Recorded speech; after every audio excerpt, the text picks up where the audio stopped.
Merci Monsieur le Président, mes chers collègues. En effet, ce dispositif régional d'aide aux acteurs de notre périmètre est sûrement une nécessité.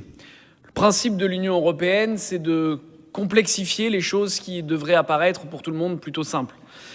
Et pour cause, vous savez, on a tendance à parler des euroïnomanes. C'est une maladie, c'est-à-dire on s'attache à un principe administratif très strict, un peu fou, un système qui aujourd'hui, par la preuve, justifie que notre collectivité doive passer par un cabinet conseil pour pouvoir aller chercher les financements européens.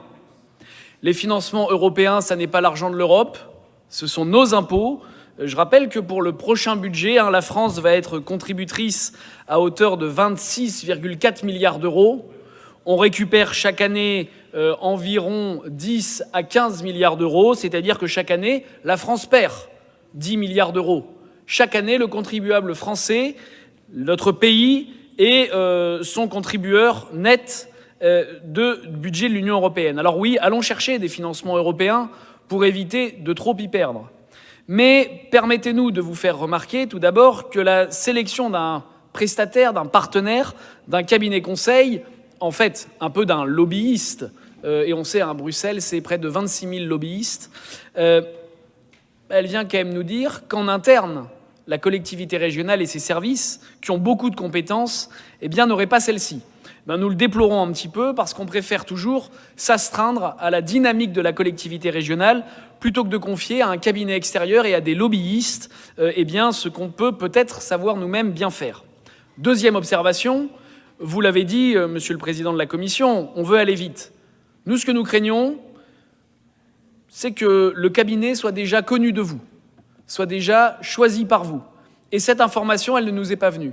Parce que deux choses l'une, si on veut utiliser, puisqu'on inscrit ces 140 000 € dès le budget 2021, même s'il pourra glisser sur les budgets d'après, c'est pour aller vite. Je crains là aussi que vous ayez fait votre choix. Nous ne le partagerons pas forcément. On a eu, Monsieur le Président, vous le savez, un débat sur un contrat de conseil en communication, un cabinet de conseil.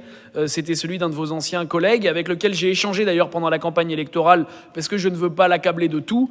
Mais là, en l'espèce, pour ce cabinet conseil, on est un peu étonné de ne pas avoir pu, en commission de travail, savoir lequel avait été choisi, parce que pour aller vite, on sait que vous avez très certainement des idées. Nous ne pensons pas que passer par un cabinet de lobbyistes supplémentaire soit une bonne chose, face effectivement au défi d'aller chercher les subventions avec les dents et au maximum des taux et des coefficients, nous nous abstiendrons parce que nous ne voyons pas vraiment la justesse de la chose. Je vous remercie.